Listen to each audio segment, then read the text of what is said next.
All right, picture this. You're driving down the highway, windows down, your favorite playlist on, and you pass a sleek BMW or maybe a shiny new Mercedes. For decades, that's been a pretty normal scene in the US, right? German cars have been everywhere, synonymous with style, luxury, and that feeling of, I've made it. But now suddenly that whole vibe is changing. And if you haven't heard yet, buckle up because this is wild. So here's what just happened. The big three German automakers, Mercedes-Benz, BMW, and Audi, basically just pulled the plug on selling cars in the United States. Yeah, you heard that right.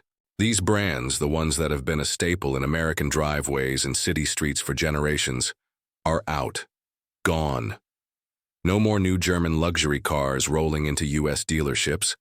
And it's not because Americans stopped loving them or because the cars got worse. Nope. It all comes down to a massive trade war that's escalated faster than anyone thought possible. Let me break it down for you. After Trump got re-elected, he decided to go all in on his America First trade policy. And this time he wasn't messing around. He slapped these huge tariffs, like we're talking 25%, even 50% in some cases, on imported cars and auto parts from Europe. The message was pretty clear. Build it here, or don't bother selling it here. Now that sounds simple, but the reality is way more complicated, especially for companies that have spent decades building this crazy web of factories, suppliers, and workers all over the world.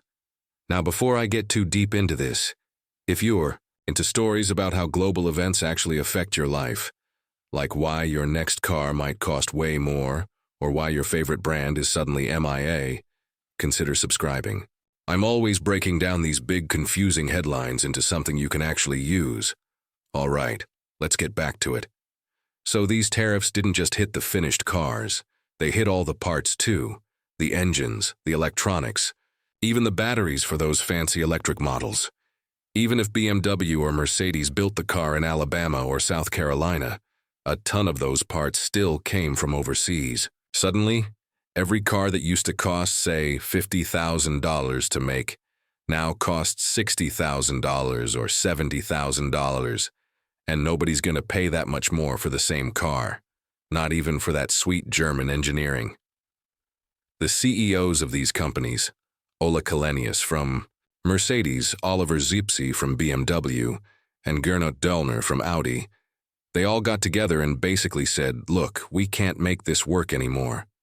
They couldn't just eat the cost, and they couldn't pass it on to customers without losing everyone to, Tesla, Cadillac, or even Lexus. So they made the call to pull out of the US market. It's honestly one of the most dramatic moves the auto industry's ever seen. And the fallout? It's huge. First off, think about all the jobs. BMW's plant in South Carolina? That's their biggest one in the world, and it supports over 40,000 jobs, from the folks on the assembly line to the people delivering parts and even the coffee shop down the street that serves them every morning. Mercedes in Alabama, same story. Thousands of jobs, billions pumped into the local economy.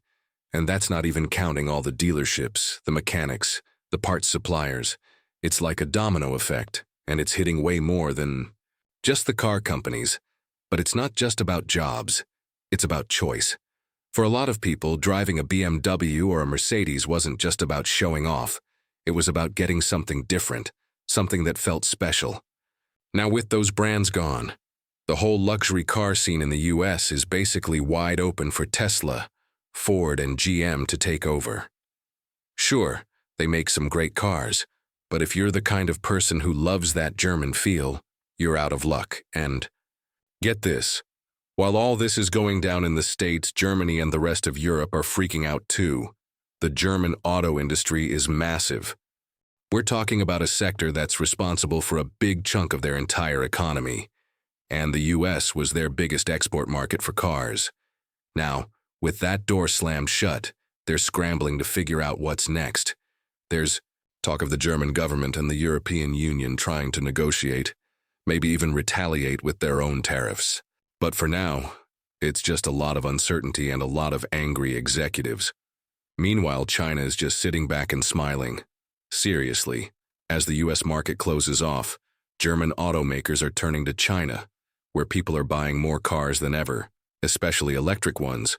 BMW and Volkswagen are already ramping up partnerships with Chinese companies, building new factories, and shifting their focus to where the demand is booming.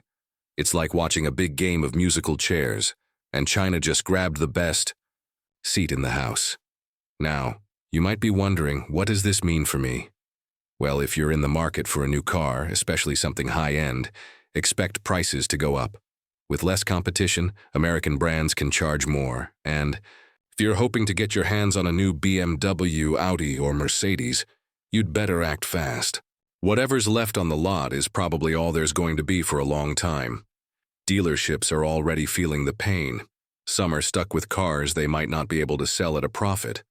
Others are worried about what happens next year, or the year after, when there's nothing new coming in. And for people who've spent their careers working for these brands, whether it's in a factory, a showroom, or a parts warehouse, it's a scary time. But here's the thing that really gets me. This isn't just about cars. It's about how connected everything is now. One decision in Washington, one tweet, and suddenly, thousands of people are out of work. Billions of dollars are moving across the globe, and the stuff we take for granted, like having a ton of choices when we go car shopping, can disappear overnight. The politicians, of course, are spinning it their own way. Trump's out there saying this is a win for American manufacturing, that it'll bring jobs back home. And maybe, in some cases, it will. But a lot of experts are saying the opposite, that this could actually cost more jobs than it creates, especially in the short term. Plus, it might make it harder for American companies to sell their cars overseas, since Europe and China could slap their own tariffs on Fords and Chevys. It's a classic case of unintended consequences. You try to protect one group, and you end up hurting a bunch of others. And in the end, it's regular people, workers, car buyers, small business owners, who end up paying the price. Now, I'm not saying the old system was perfect, far from it, but it's wild to see how quickly things can change, and how something as simple as a new tax on imports can shake up entire industries. It makes you wonder what's next. Will other countries follow suit? Will more companies pull out of the US? Or will there be some kind of deal that brings everyone back to the table? One thing's for sure, the world's not going back to the way it was anytime soon. The German brands that helped define luxury and performance for so many Americans are gone, at least for now. And the ripple effects are just starting to be felt. So next time you see one of those last new Audis or BMWs on the road, you'll know the story. It's not just a car. It's a symbol of how fast the world is changing, and how the choices made in boardrooms and government offices can end up in your driveway. Or not. Anyway, I'd love to hear what you think about all this. Are you bummed about losing those German brands? Do you think the tariffs will actually help American workers? Or is it just going to make everything more expensive? Drop your thoughts in the comments. And if you want to stay up to date on how all these global shakeups affect your everyday life, make sure to hit that subscribe button. I'll keep breaking it down as it happens. Thanks for hanging out and listening. Stay curious, and I'll catch you in the next one.